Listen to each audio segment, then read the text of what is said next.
காட்டுல எல்லா காக்காவும் ரொம்ப சந்தோஷமா வாழ்ந்துட்டு இருக்கும் பொழுது அதுல ஒரு காக்கா மட்டும் ரொம்ப தனிமையில வாழ்ந்துட்டு இருக்கு.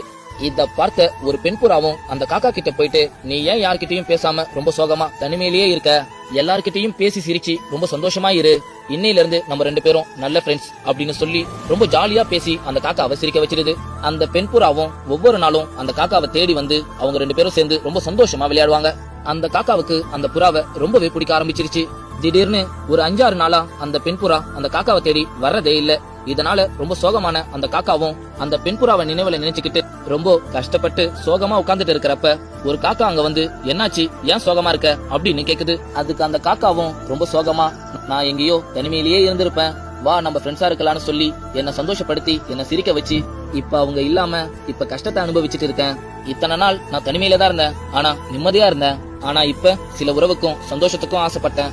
இப்ப அவங்க இல்லாம கஷ்டத்தை அனுபவிச்சு இப்ப நிம்மதி இல்லாம இருக்கேன்.